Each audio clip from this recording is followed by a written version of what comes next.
Donc aujourd'hui on est au Marais Léon Provencher, un site ornithologique d'exception. En fait, c'est un des meilleurs sites ornithologiques qu'on va avoir au Québec.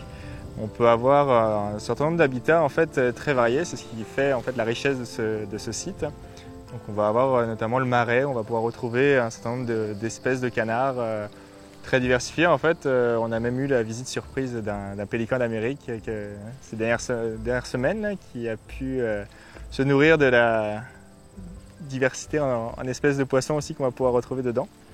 Donc des canards aussi un peu plus communs, comme le canard colvert qu'on va retrouver plus communément. Et puis sinon on a aussi une espèce en péril, là, en fait, le petit blongeau, donc qui fait aussi la fierté de ce site ornithologique. On va avoir un certain nombre de photographes qui vont venir l'admirer régulièrement, essayer de prendre la plus belle photo. D'autres limicoles aussi de temps en temps qui peuvent venir se reposer sur les berges. On a aussi d'autres endroits, donc notamment la partie forestière. On va avoir une belle diversité aussi d'environnements avec en fait, plus d'une dizaine d'espèces de parolines qui vont pouvoir nicher dans cet environnement-là, ou des mésanges aussi qui vont aussi être très appréciés, notamment des promeneurs là, qui les nourrissent d'ailleurs. Et puis l'hiver, on va retrouver des espèces plus nordiques qui vont pouvoir se nourrir des cônes, notamment sur les épinettes, sur les sapins ici. Donc on va retrouver par exemple le durbec des sapins, on va pouvoir retrouver le gros bec errant en hiver, donc des très beaux oiseaux, très colorés.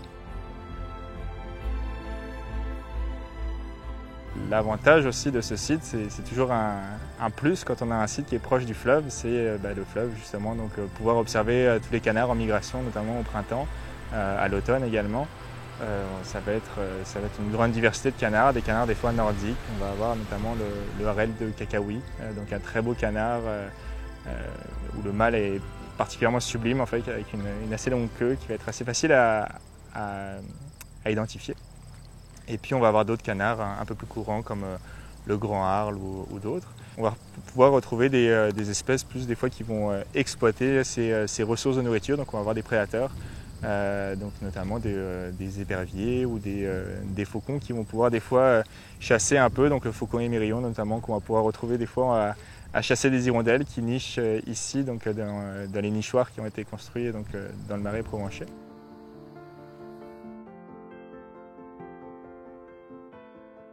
À l'automne, on va pouvoir voir en fait, sur ce site des passages des fois de centaines de petites buses qui vont pouvoir descendre du nord. Donc c'est toujours un gros spectacle, généralement au début septembre. Et puis aussi, grâce à la forêt qui est préservée ici, on va retrouver en fait, des arbres quand même de bonne taille, des arbres qui sont morts, et des arbres qui vont donc pouvoir servir de nichoirs naturels en fait, pour un certain nombre d'espèces d'oiseaux.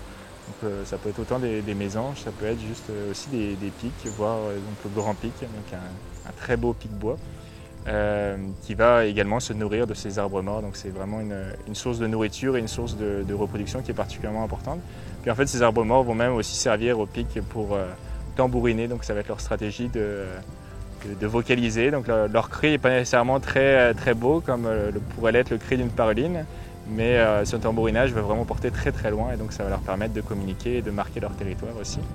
On va avoir aussi la géinote huppée, donc la géinote huppée qui va utiliser cet environnement, on la retrouve quand même en assez bon nombre. Géinote huppée qui va tambouriner, donc on va voir le mâle s'afficher sur un tronc d'arbre, souvent au sol, et puis il va vraiment frapper ses ailes de toutes ses forces, tambouriner.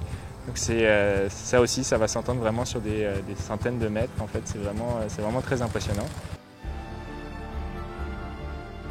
Donc ce site, il offre aussi donc, un site de nidification très important pour certaines espèces. Puis en fait, au printemps, tout l'intérêt de se promener, c'est déjà d'observer les oiseaux qui vont être en migration, mais on va avoir aussi des oiseaux qui vont donc nicher ici et donc marquer leur territoire, donc chanter.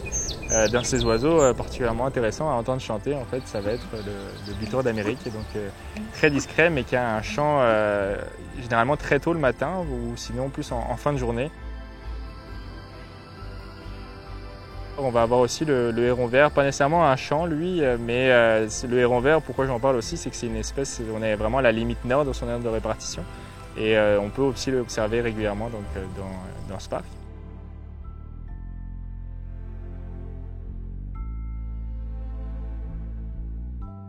L'autre attrait du Marais Provencher, en fait, ça va être notamment l'hiver. Ici, dans les cédrières, on peut retrouver En fait, quelques espèces de strigidés. Donc on va avoir des fois la petite nyctale ou la nyctale de Tegman, des toutes petites chouettes qui vont en fait s'abriter dans ces sels, donc qui vont être assez touffus. Et donc les strigidés ici qu'on va pouvoir retrouver, ça va être des espèces nocturnes. Donc si vous les trouvez, la laissez le plus tranquille possible, puisque elle en fait ça va pouvoir causer sa mort, en fait, un trop gros dérangement.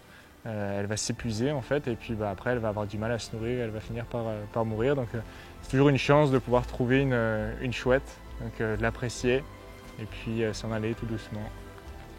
Et je vous encourage vraiment à venir visiter le Marais Provencher, parce que c'est un site qui est en fait toutes les saisons, c'est vraiment un très bon site. Même en hiver, là on pourrait être surpris, on va avoir des migrateurs qui vont débarquer ici avec des très belles couleurs. Mais ça va être également au printemps, c'est là où vous allez voir vraiment une très grande diversité d'espèces, vraiment de toutes les couleurs. On va voir du bleu, du rouge, du orange. Donc c'est vraiment, si vous voulez voir par exemple du passerin indigo, de l'oriole de Baltimore, n'hésitez pas, venez ici et je suis pas mal sûr que vous rentrerez content en tout cas de vos observations.